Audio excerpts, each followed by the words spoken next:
Hello, everybody, and welcome. I am Peter Goldstein, founder and chief synergy officer for We Did It Health, where our mission is to empower grassroots ambassadors like you and I to inspire hopeful curiosity in our friends and loved ones so that they too can be curious and start their journey to shifting their lifestyle to one that's healthy for a healthy, happy, well-fed vegan world. And with that, I am so honored to be here with you this evening as we're launching into our Wellness Month. May is our Health Month, and so our featured speakers will be all about health. And I am honored to have Dr. Sally Lipsky with me tonight, and I'll tell you a little bit about her in a minute.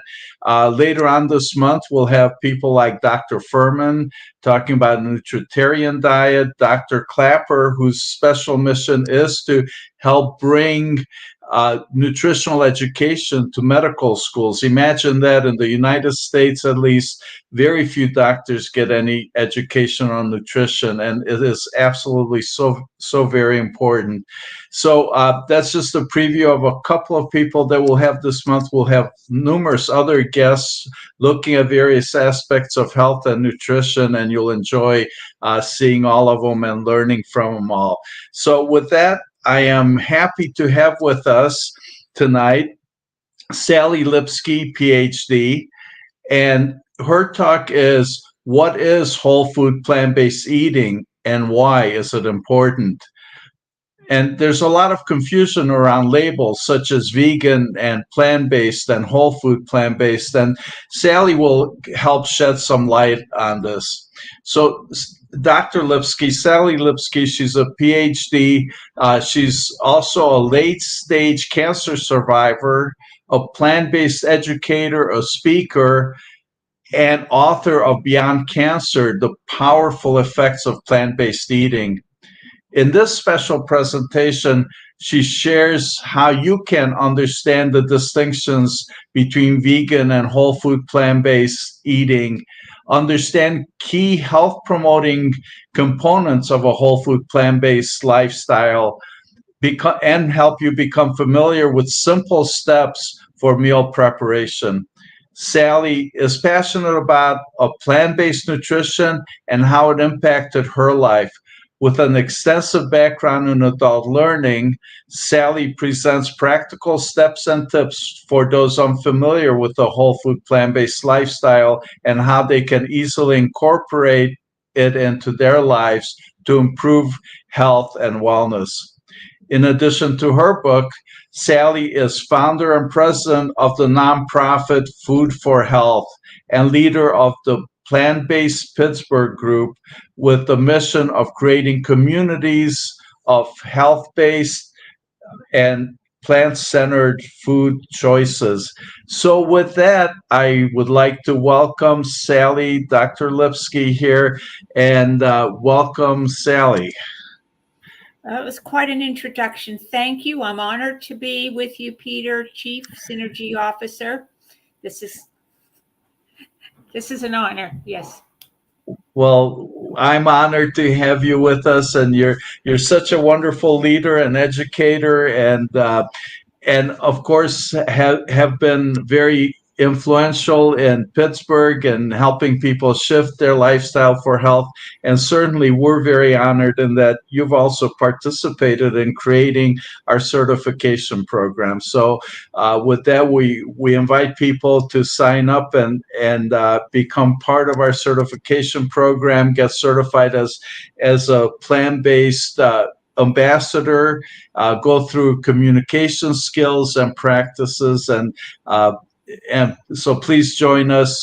We did it health, and if you go to certifications, you can get to the program and be part of it. So thank you, Sally, and we're so honored. You've done such a magnificent job. So many people have enjoyed that, but you know what? That's not what we're here for this evening. We're here for you to help people understand the distinctions between being plant-based and whole food plant-based, which probably also means limited salt, sugar, and oil, and certainly is so powerful as it has been for you in late stage cancer, and so many people that I've met also along the way that have had similar benefits. So please let me know when you're ready. We can bring on your slides. Okay, I'm ready. here's your presentation, and I'm anxiously looking forward to hearing you talk through it. Thank you. Thank you, Peter. So as Peter said earlier in the introduction, I came to this vegan eating through health. And real quickly, he told you I was diagnosed, surprisingly, as we often are shocked, by late stage cancer. I had ovarian cancer, and it often comes back. I was told to expect it back within 24 months. And I just by happenstance read an article in the local paper about food and diet and disease, which I never occurred to me, really didn't. Thought I was living and eating a healthy lifestyle. But then I started reading and researching and going to conferences and realizing, wow, there is a direct link between what we consume, and in my case, it was cancer cell proliferation, but it's really through all chronic diseases, as I'm going to show you. So fortunately, I have not had a reoccurrence, and I've been in remission now for 15 years. So feel very fortunate. So let me begin what Peter suggested that I'm talking about, which is especially the distinction between vegan and plant-based, or as is often termed, whole food plant-based. So if you can see the eating labels, I put omnivores at the bottom, animal food, plant foods. Vegetarians, yes to dairy, maybe eggs. Vegans, no animal foods. And often they come to a vegan lifestyle through an ethical or more environmental standpoint. And then what I term as a healthful vegan, it is no animal foods, but minimizing the processed foods, the sugar, salt, and especially fats and oils. And as you can see at the bottom of this slide, if you look at the correlation between food and disease, it's almost a direct correlation that the omnivores have the highest of chronic disease and the whole food plant-based have the lowest. And it's a quality of life issue too. Longevity, overall well-being. So this is just an overview. As I said earlier, I came from a health perspective. At least, this is lifestyle medicine, at least 80% of chronic diseases, and as T. Colin Campbell famously said, diseases of affluence. The more that we became more meat and animal food centric, the more we got as a population coronary heart disease, #1 killer, as well as all kinds of preventable lifestyle diseases, often termed food-borne diseases. So know that once we do start eating a whole food plant-based diet, it's dramatic how quickly our body adapts. And it adapts, I'll show you a slide and what it does. But also, I wanted to point out that it is, even though we have genetic predispositions, that it is the food that we ingest that really impact our bodies at a cellular level, and they can turn those genetic predispositions on or off. And the last point I wanted to make, it's not just physical health, but there's lots of research that has been done on how it improves brain health, cognitive health, and also emotional aspects of our health. So, whole food plant-based, often termed WFPB, and actually it's often termed just plant-based, but that term plant-based I can see over the last decade. I mean, now I think it was Hershey's. Was it Hershey's came out with a plant-based chocolate? So that shows you it's not always how it's being used in our current society.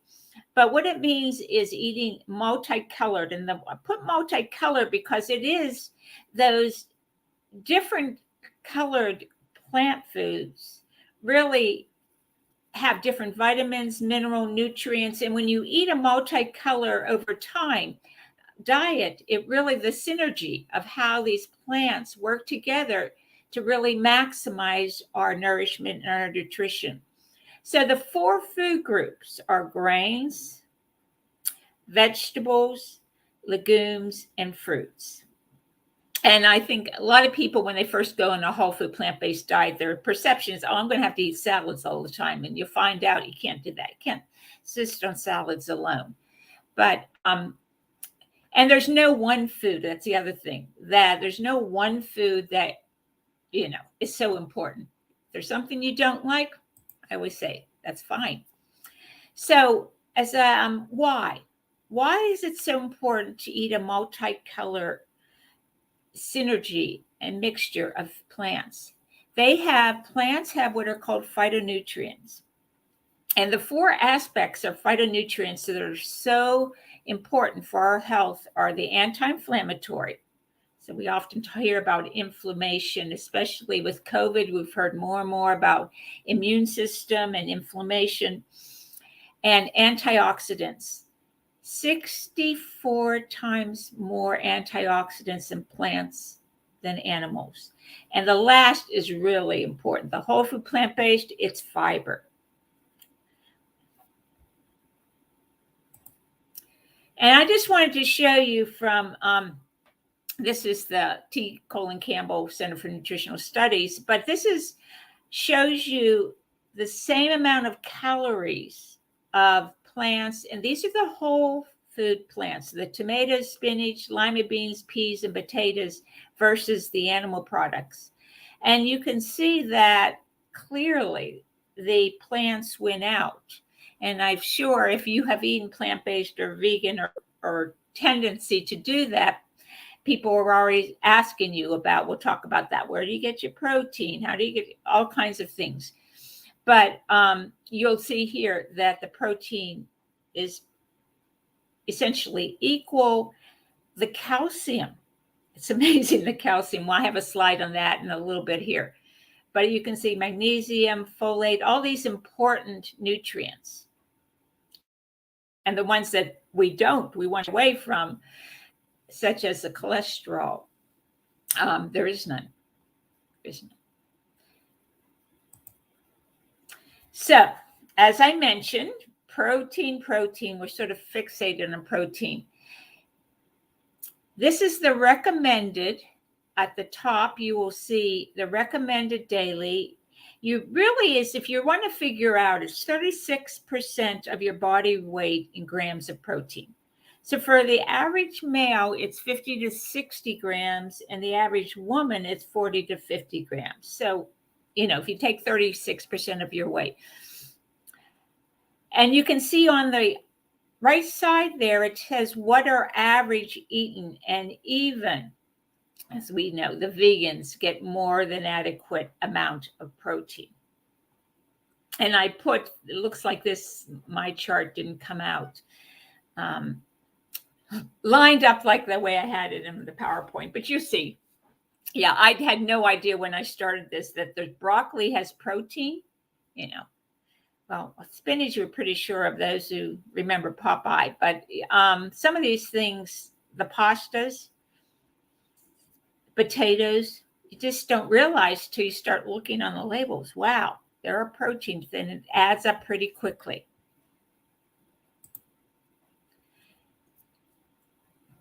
So as I mentioned a couple slides ago, that fiber is only found in plant foods.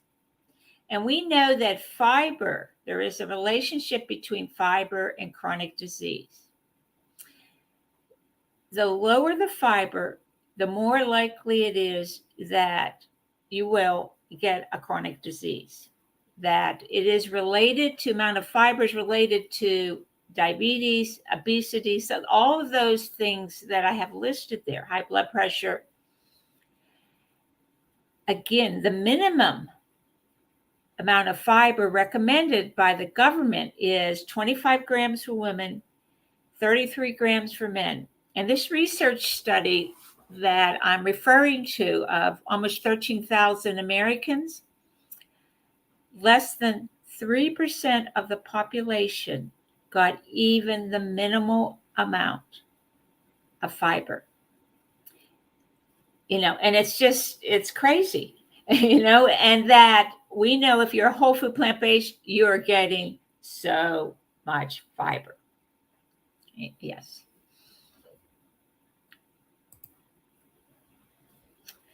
And calcium, I just wanted to mention here that plant-based calcium sources are better absorbed. You'll get a lower amount of fractures. Cow's milk, dairy milks are highly acidic, but also it is association between dairy milk, the casein, the protein, and all kinds of various physical maladies. It's related to, in my case, I had no idea that's related to hormonal cancers. That is prostate, ovarian, breast cancers, but also all kinds of other things such as arthritis, skin problems, respiratory. And this bottom chart will show you how you can get so much calcium eating whole food plant-based diets.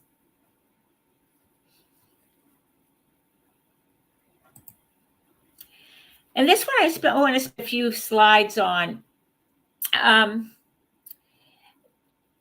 Fats have creeped into our standard American diet more and more and more over the last 30 years.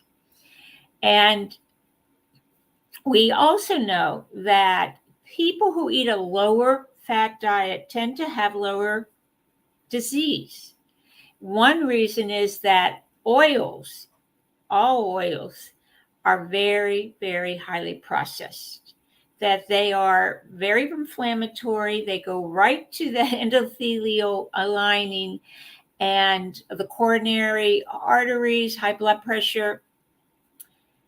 So this is a sticky point here for many people who are vegans, especially, and thinking about that versus whole food plant-based, is to reduce the amount of added fats and oils that you're eating. And you can see that on the right side, that stomach, if you look at 400 calories of oil versus 400 calories of vegetables, there's a huge difference in satiation. And 400 calories of oil, that really isn't a lot, because I put that chart at the bottom. 120 calories is 1 tablespoon of olive oil. And that, as we know, for salad dressing, for roasting, people use a lot more than 1 tablespoon per serving. You can eat 25 of the small green olives and get 120 calories. And when you eat those 25 small green olives, you're getting fiber, you're getting nutrients, and you're feeling full. Probably full before the 25th one.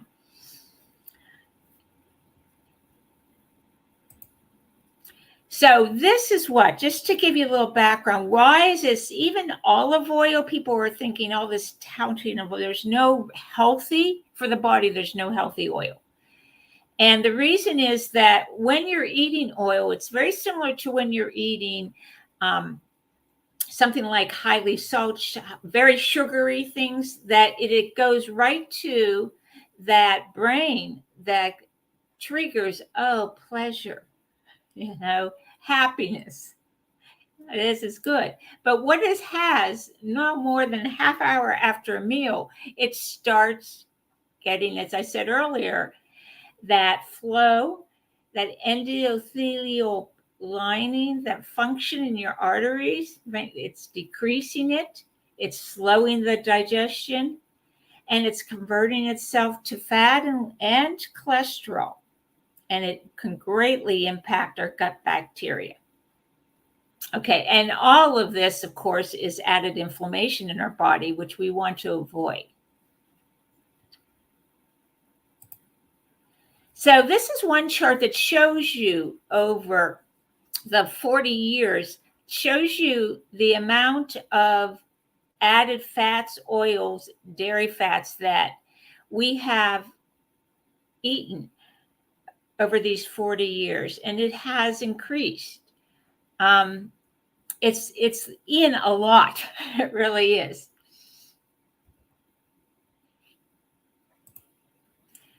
U.S. consumption of added fats, oils, and this includes the dairy, but you can see there again, it's 40 years, we've added 67% more of added fats and oils. Salad and cooking oils have gone up 348% in consumption.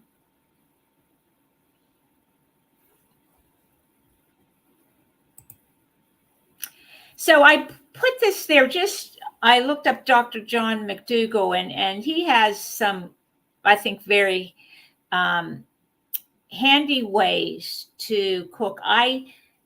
When I'm cooking at home, I don't have any oils at home. So I go alternate ways of doing it. And I just saute with water most of the time. You're not going to know the difference, but you can use all these things, soy sauce, broth, wine. There's different ways that you can saute. And also, I've learned how to brown vegetables using Dr. McDougall's. Is that non-stick frying pan works wonders with so many things that you're going to use, but also like things like pancakes that tend to stick, whatever. But if you add a little bit at a time, it's going to start evaporating. It's going to start, and you will have those delicious browned vegetables. And baking, I love baking because I still have a sweet tooth, and so I use a lot of ripe bananas, applesauce.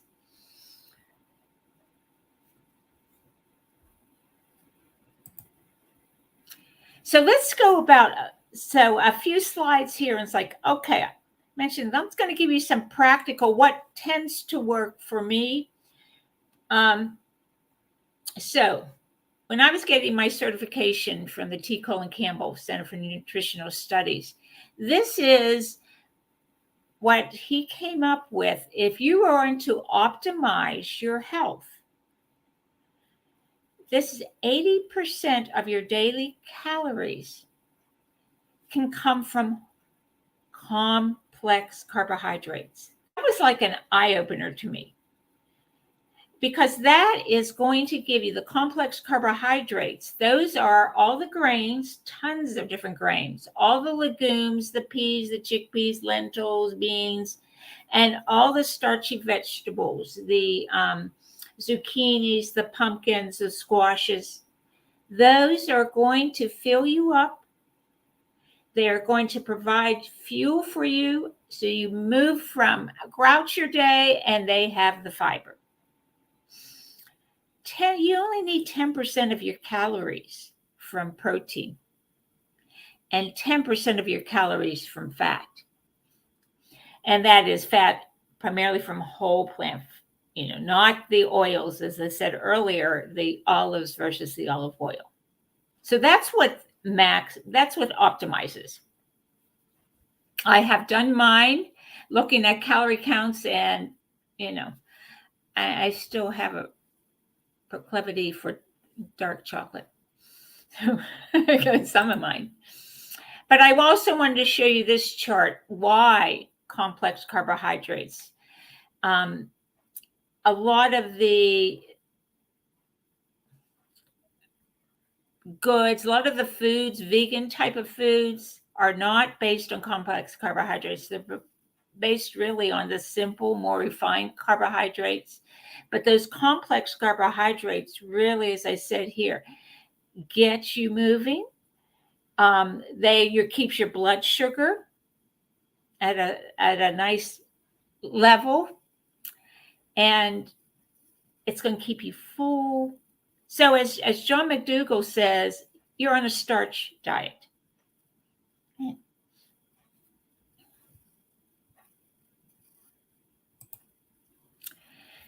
So what did I do?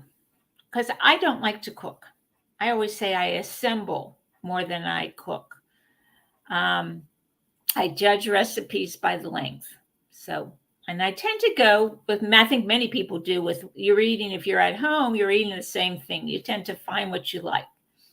So I always think, what are the complex carbohydrates? That's my foundation for any dish, any meal. That's where I'm going to go to. I love oatmeal. I'll eat that a couple times a day. Potatoes. Oh my gosh. Potatoes are always, sometimes I just wrap a potato up and put it in my purse for a snack. And then you can add all those non-starchy vegetables, fruit, any variety that you tend to like, and certainly frozen. If you're living,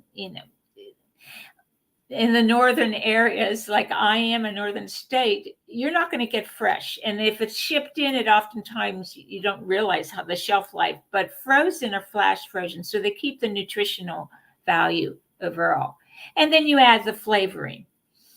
I do recommend, though, that you go with an oil-free dressing and sauces. And there's tons of recipes, but hey, if you email me, if you go to plantbasedpittsburgh.com, there's a contact there. And if you have, certainly after this, if you want recipes, I can direct you to recipes or what other questions that you may have. So I wanted to show you some examples with these 3 steps. The complex carbohydrates. First one is oatmeal. Then I add berries to it. Because this is another thing that I approach to eating. It's not what you don't eat, it's also what you do eat. So I always think color. That oatmeal with berries needed some greens on it. So I threw on some arugula. Of course, I think a little crazy, but I like arugula. That multicolor is real important. I oftentimes, as they say, you eat with your eyes. So you want something that looks good and colorful. So you can go with, a bagel, hummus, slice, the pancakes, the French toast.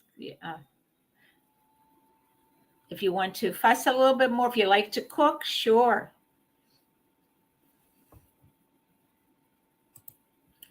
And then lunch and dinner, some examples there. As I said, I eat potatoes a lot because they're easy, they store well, and they're so versatile. But anything I make, I'm going to make in quantity because I adore leftovers. It's such a thrill to have leftovers for me. And then I also adore having things in the freezer that I can take out and defrost and just put in the microwave. That's all. And here's some more examples. Pasta. That's the pizza. I don't make my own. I buy the pizza shells. And then it's a great way to add whatever is, of course, leftovers on there.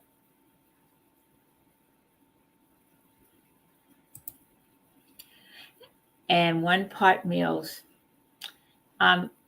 Jeff Novick, the nutritionist, has 10-minute meal, and I really appreciate that. That the one in the upper left corner is something that I influenced by him, where you can make in 10 minutes, make some quinoa, throw in some black beans up in a can, open some mixed vegetables. And I go a lot with the tomatoes in canned or boxes. And then I also like spicy, so salsa was there. But any kind of sauteed potatoes, leftovers from a restaurant that you make into a salad, it's all good. So, oh, this is off. So to summarize the points the message that I'm hoping to get across is that foods that you will eat on a day-to-day basis have not only immediate impact, but they have lasting and profound impact on that sense of health and your sense of well-being. What you do eat, the grains, again, legumes, vegetables, and fruits, are important as what you don't eat. But I never call food bad. You know, I don't use that terminology. Some are better for you, certainly, than others. It can be simple and very inexpensive. And the last thing is, it's key to have a sense of community, what you're doing. Because the number one reason that people tend to, who go into eating plant-based, plant-centered, that they go back to animal foods is a sense of isolation. So having a community, whatever it may be, people who are supportive, so that you're the norm. You know, it's called that contagious behavior, that what you're eating influences others, your lifestyle will influence others, and vice versa. So I always say, find your tribe, and we did it. Health, of course, is your community here.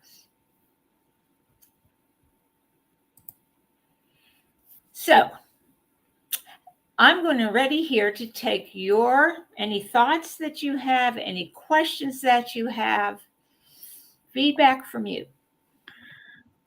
You can put it in the comments, I'm sure.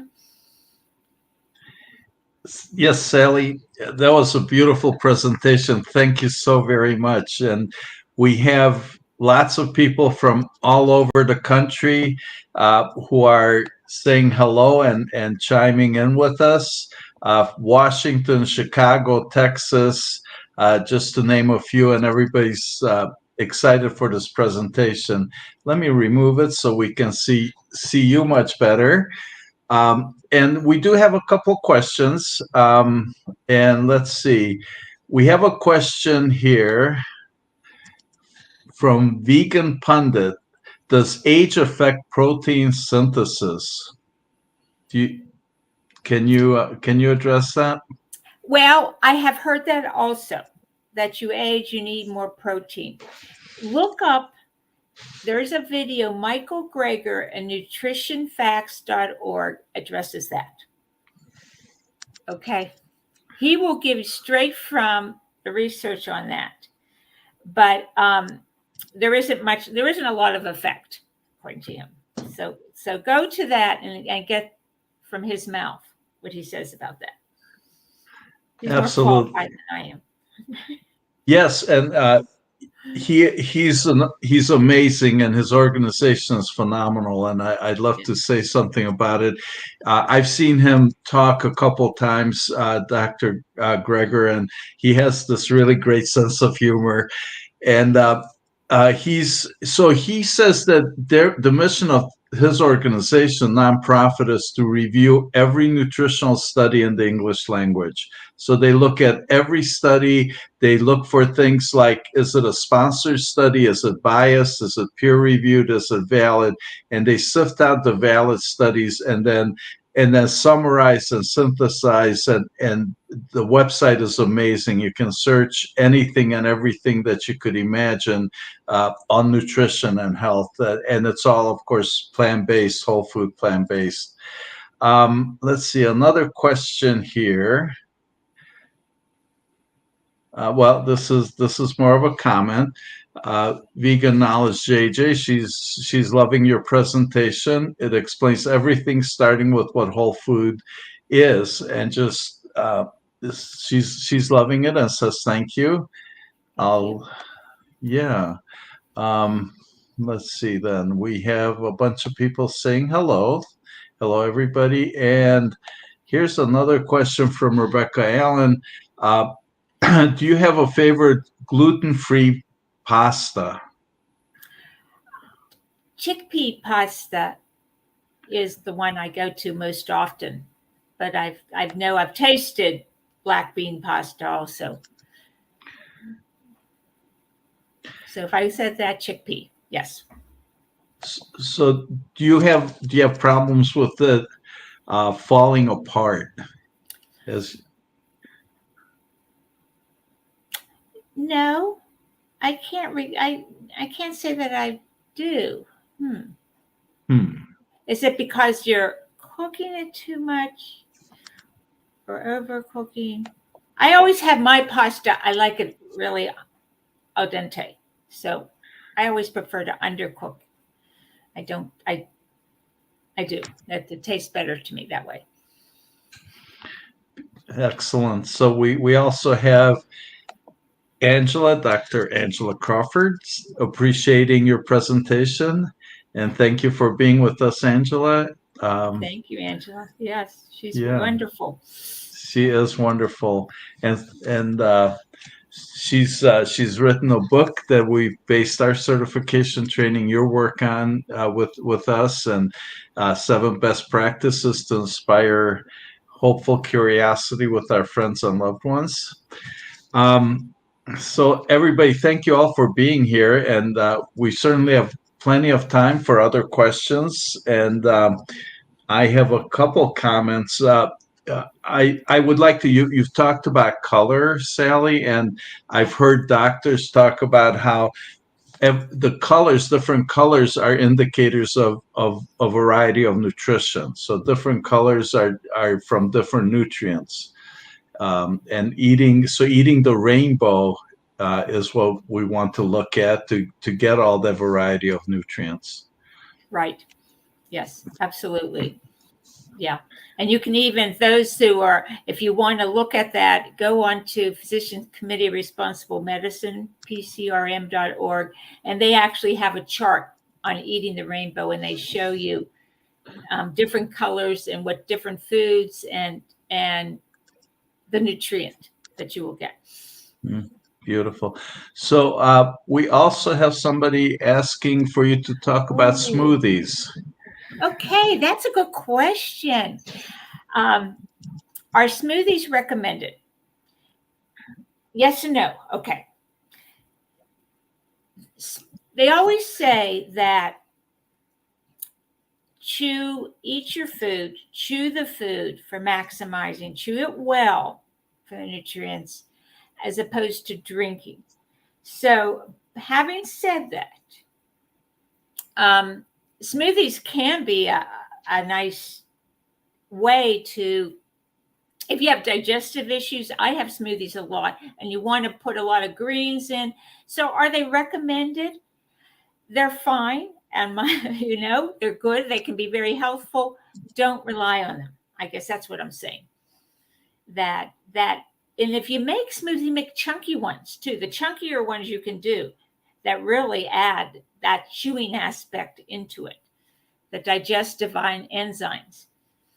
So I do make smoothies. I put them on top of my oatmeal, and in the morning. Good. It's a good way to get the different colors in, lots of greens. Beautiful. I know Dr. Esselstyn, another one of the leaders in the whole food plant-based movement, who claims that a very strict whole food plant-based lifestyle can make somebody heart attack proof in within days. And I've seen him talk about how actually the process starts with our chewing. So releasing, and I can't repeat all he says, and I recommend looking at his work, but chewing starts certain enzymes that then have a major impact on our arteries, on the endothelial layer. And I really can't get into the technical details of it because I'm not a doctor and I don't know it all. But it's just amazing that it does start with the chewing the foods and releasing the enzymes and then clearing up the arteries and the plaques. So uh, he's done amazing work. So many doctors in this field that have shown the power of nutrition and reversing chronic diseases. Yes, I know. It's amazing. It is amazing. I do just put a cautionary. Well, we're talking smoothies. Juicing is another story. Okay. Because you're taking out all the bulk when you're juicing and you're really refining it. You're getting more sugars, more. So it's good if you want that burst of nutrients or need a burst of that sugars. But be cautious. Or if you're have some reason post surgery or something that you would need um, some juices in you, but on a day to day basis, it's not recommended.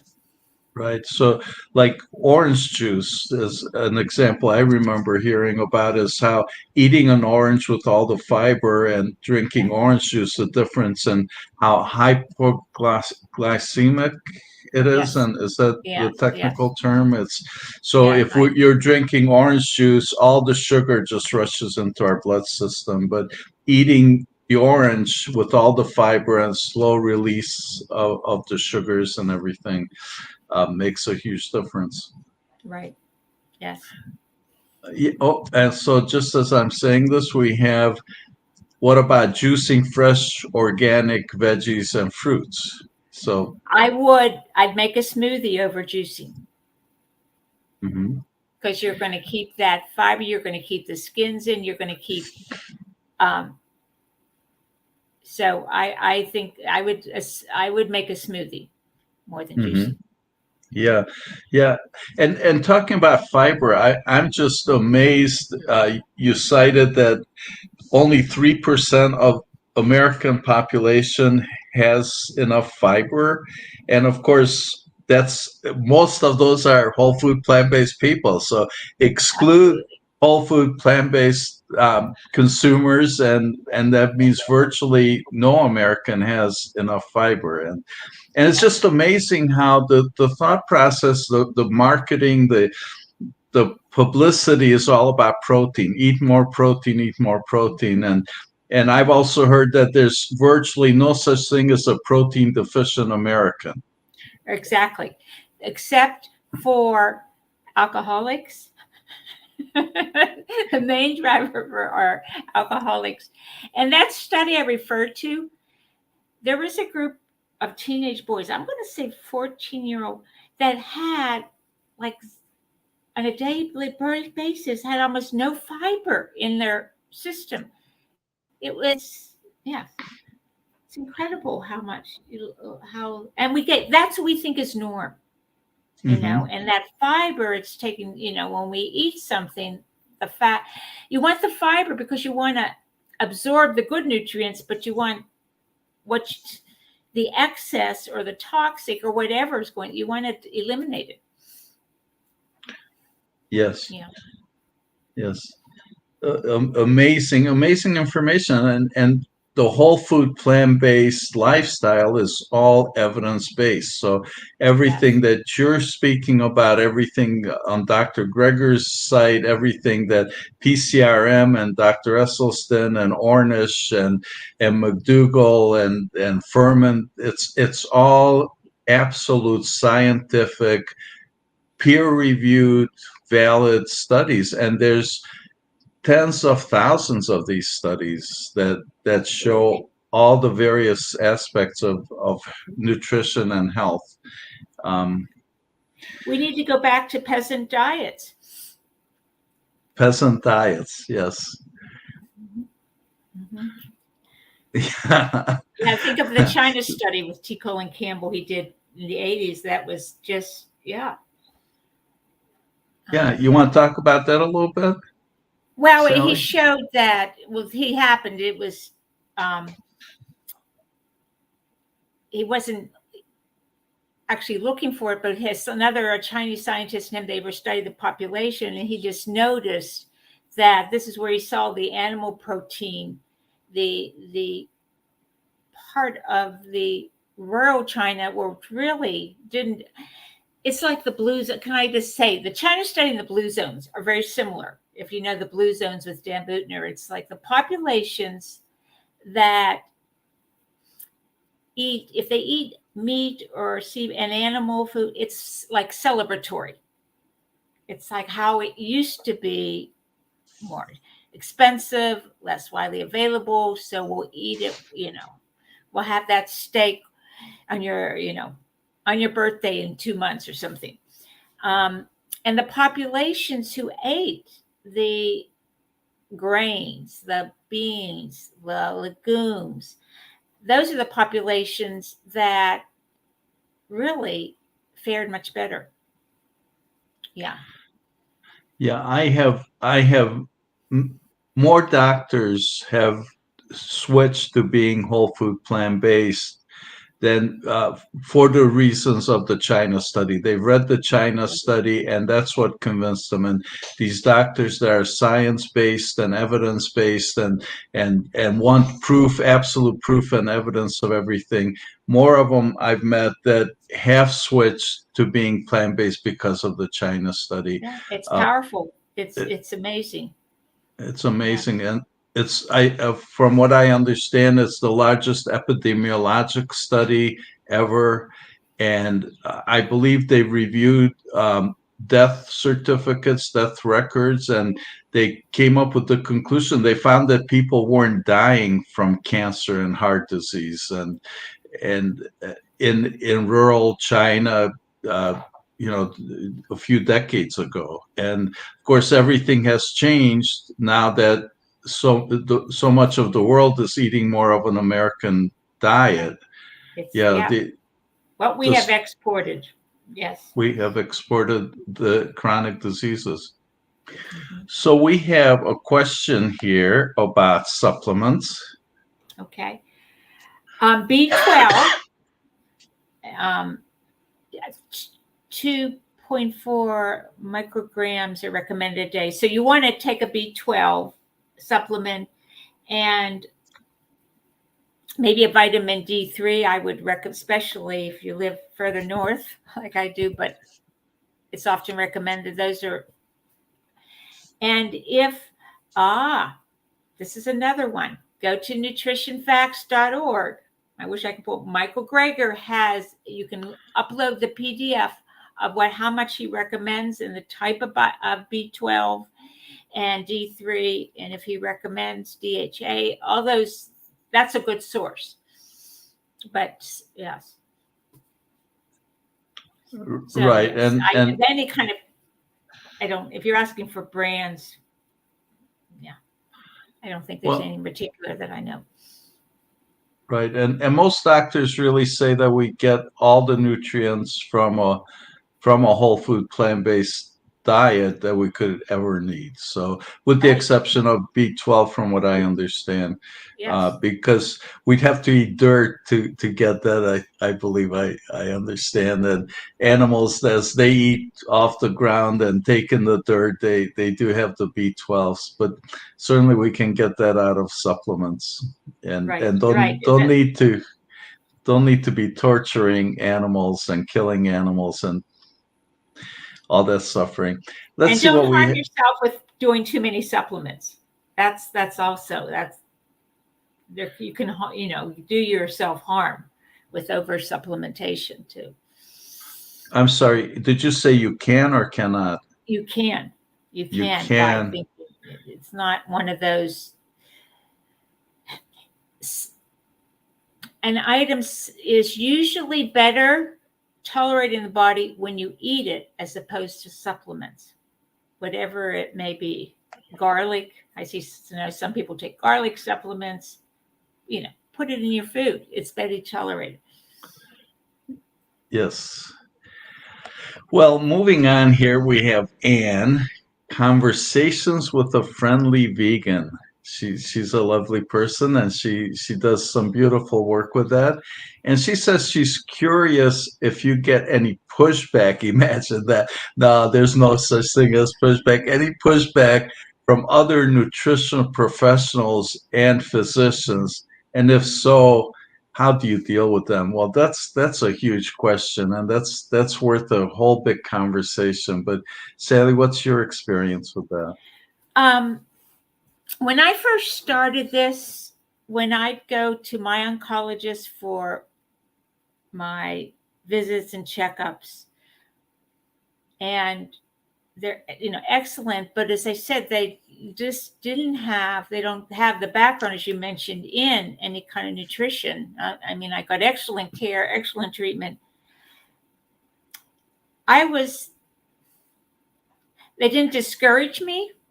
One time I saw my chart, they made a little note, Beyond Cancer Woman. They referred to, because I gave them a copy of in fact, I even, in my book, I recognized them for the care that they gave me. But I've noticed over the years, they've become more and more accepting, I think, of the fact that nutrition, lifestyle, can play a very key role in health. So have I gotten any pushback? No. I think the main pushback I've gotten is from nutritionists who were or dietitians who were gone through the traditional curriculum that really overlooks whole food plant-based, the American Dietetic Association. Yeah. And with that, I'll take a moment to plug our guest. Next Wednesday at noon Eastern Time, it's going to be Dr. Clapper, and he's been plant-based and vegan maybe all his life, certainly for a very, very long time. He's a leader in whole food plant-based nutrition and medicine, and his passion, his mission is to get medical schools to offer nutritional training. And so join us at noon next Wednesday and ask him all about his experiences with the pushback from doctors and medical schools and the pharmaceutical and medical industries or fields, because it's really very interesting how doctors go through all their training, and they're amazing. Most of them are phenomenal, amazing, caring people, so dedicated to human wellness, but they haven't been trained on nutrition, so they only know how to match up the right prescriptions, the right procedures with certain diagnoses. So Anne and everybody, please do join us next Wednesday. Here we have JJ, who says she loves lentils. Good for you. Yes. All right. Let's see what else. Okay, we have Anne again. She's curious if you, well, no, we just did this, didn't we? Yes, right. Yes, we did. Thank you very much. I just read recently that you need K2 with D3. I've never read that, so yeah, I don't know what K2 is even. Yeah, and JJ, we do have some doctors coming up this month. Dr. Furman, Dr. Clapper. I think we'll have a doctor, Dr. Lucky, who actually did get a nutritional program, the first nutritional program in a medical school. So we do have some doctors coming by, and some of these really medical, technical questions are best to be shared with them. So please join us through the month as we feature health and get the doctors who really can answer questions that we lay people really want to be very careful not to misinform. Let's see what else. Let's try this one here. Ronnie, do you know of anyone who has lowered their LDL on a whole food plant-based SOS-free diet? And when they have familial hypercholesterol. Anemia. I have no idea what familiar. Yeah, I say that for the doctors. Say that for physicians. Yes. Right. So, Ronnie, if you're meaning high tendency, genetic high tendency for cholesterol, is that kind of what you're asking about here? And yeah, lowering cholesterol with the whole food plant-based lifestyle is really powerful. I've seen studies, particularly one study that showed that having steel cut oats for breakfast every day is equivalent to what's the medication for cholesterol? Statins, taking a statin. It's equivalent to taking a statin, yes. And so there is that kind of research. So it's absolutely it's rare and probably, and again, I'm not a doctor, and there's always exceptions, but by huge percentage, a whole food plant based, it's the fiber, it's not having the oils, whatever it is in there. But I know, so for me personally, I can talk about my experience. My cholesterol and triglycerides were off the charts, and when I changed to a whole food plant based diet, my blood work came towards normal. It was just slightly high from normal without any medications. I haven't taken prescriptions, and I lost 50 pounds, and my blood work came to be within a normal range from being off the charts high. So we have done 10-day community RX, or 10-day, like a jump start, just to get people on the whole food plant-based diet. And it is amazing, the biometric blood work before and after 10 days. It can be, it's amazing. It's unbelievable how quickly what you're eating can change your body, change your health. Yeah. So here, Ronnie again, she says she's been vegan for 35 years and whole food plant-based for 3 years. And then she says she still has high LDL. Yeah. So I have to say that I've known people that still struggle with their cholesterol, but yeah, so I don't want to. I feel uncomfortable answering that, not being a physician. But if you go on the sites, Ronnie, there are some doctors that have information about it. Certainly Gregor, certainly, or if you email me, I'll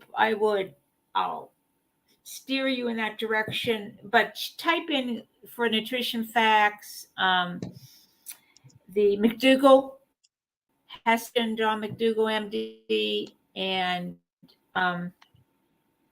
who else might? Yes. I'm blanking anything else. Maybe the PCRM.org would have it, but I know the other two would, definitely. And yes, and Ronnie, please join us on the 20th of May at noon Eastern. Dr. Furman would be an excellent doctor to ask about it and have a conversation. So please do join us noon on the 20th. Right. He'd be happy to talk about it. Dr. Riz, who's a vascular surgeon, he's with us the 27th, on Saturday the 27th, and he'd be an excellent person to be asking those questions to. besides that, we have Dr. Shireen Kassam on the 17th, who would be able to speak to that as an MD, as a doctor. She's with us the 17th, which is 2 weeks from today, and she's with us at 11 a.m. Eastern. So these are doctors who I know would love to have a conversation with you about LDL from a scientific medical perspective. So, yes, we are almost out of time. And a last comment here, Dr. Nancy. That must be you, Dr. Lipsky. I love that presentation. I really enjoyed how you gave the facts and then examples of meals, because I think most beginners wonder, what will I eat? So thank you, Dr. Nancy. Dr. Nancy, that would be Dr. Sally, wouldn't it? Who's Dr. Nancy? But yeah, so Dr. Lipsky, Sally, thank you so much. Um, and JJ, thank you for joining us. I noticed that you're with us so frequently, and really appreciate you being with us, and look forward to seeing you here and everybody else too. We're at the top of the hour, so I think we're going to wrap it up here tonight. And again, thanks everybody. Please subscribe to our YouTube channel, and you can watch this replay and so many others. We've been blessed with so many amazing people as guests, whether it's medical or animal compassion or emotional well-being, just across the board leadership, just so many wonderful things. So please do check out our library of videos, and stay with us through May, and then in June we're going to be looking at thriving emotionally, and we have some wonderful guests and some surprises in June. So everybody, thank you so very much for being with us. Sally, thank you for your beautiful presentation, and looking forward to next time. Good night, everybody. Goodbye.